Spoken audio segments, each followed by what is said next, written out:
Урматтуу калайык калк, урматтуу депутаттар, бүгүн тарыхый күн. Эзелдеден бери Өзбекстан менен Кыргызстандын ортосунда чечилбей келген чек ара маселесине чекит кое турган күн.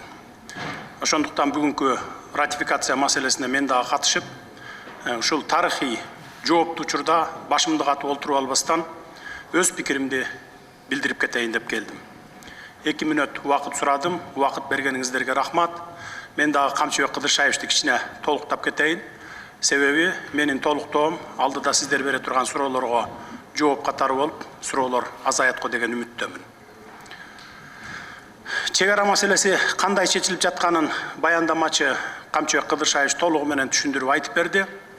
Түшүнбөгөн кишиге деле түшүнүктүү болду го деп ойлойм. Канча жер, кайсы талаш жерлер бизге өткөндүгүн көрдүңүздөр. Алар жөнүндө кеп кылбай эле коеюн. Менин айтайын дегеним, Кемпир абадтын алдында жаткан жерибиз кетип жатат деп ызы чуу салып жаткан жарандарыбызга айтарым. Азыр Камчыбек Кыдыршаевдин баяндоосунан кийин суу астында жаткан 4127 гектар жер 1965 жылы эле Өзбекстан менен алмашып кеткенине күбө болдуңуздар. Ошого карабастан ызы чуу чыгарып, кокус Кемпир абад кургап кетсе, суу астында жаткан жер өзгөндө калсын деп кыйкырып жатасыздар. Биринчиден, суу кургабайт, дагы кылымдар бою суу агат.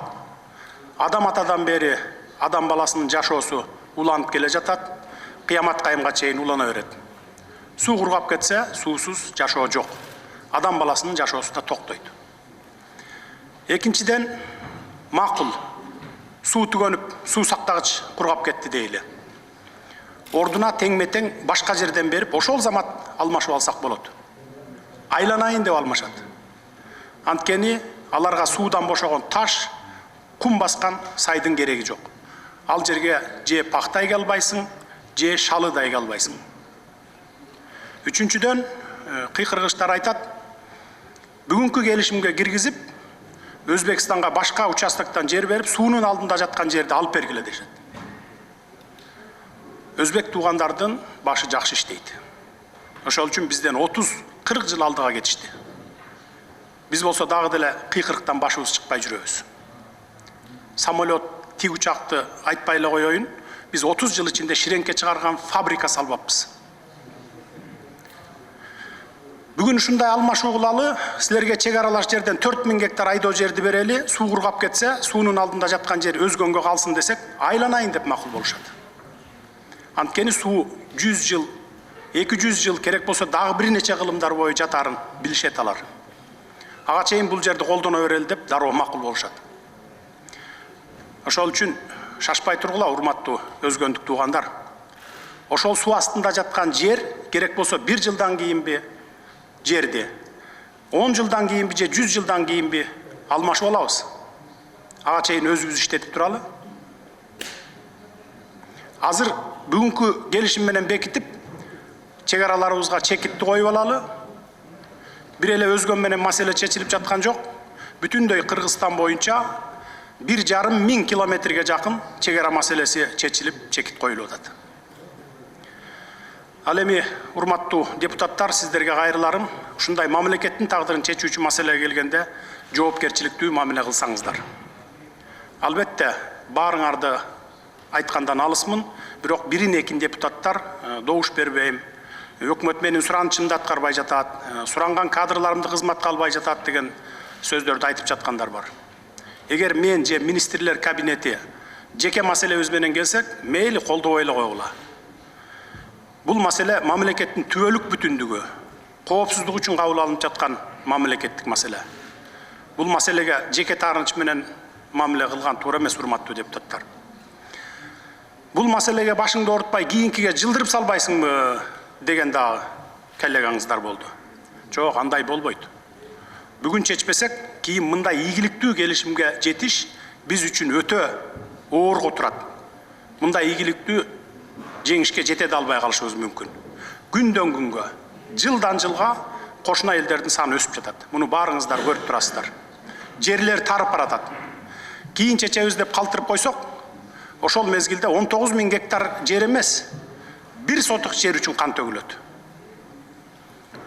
Буга чейин деле канча аскерлерибиз, жөнөкөй жарандарыбыз чек ара чырынан өлүп кетишти. Мына 30 жыл ичинде өзүңүздөр билесиздер. Популисттик кылып, же элдер кыйкырып жатпайбы деп элге шылтап, добуш бербей, кворум кылбай, отурумдан чыгып кетип жатканда депутаттар жок эмес. Мамлекеттин тагдыры чечилип жаткан маселеде андай кылбаңыздар. Бийликке оппозиция боло бериңиздер, бирок мамлекетке оппозиция болбоңуздар, сураныч. Жөнөкөй калкыбыз мындай маселелерде кагаздарды көрбөгөндөн жакшы билишпейт, түшүнүшпөйт, ошон үчүн кыйкырышат. Сиздер көрүп атасыздар. Мына далилдүү документтер колуңуздарда турат, архивдик документтер. Кимдер каршы кыйкырбасын, маселени терең изилдеп чыгып, мамлекетке пайдалуу келишим болуп жаткандан кийин жоопкерчиликтүү мамиле жасасаңыздар жакшы болот эле. Сиздерди эл мамлекеттин тагдырын чечет деп ишенип шайлаган.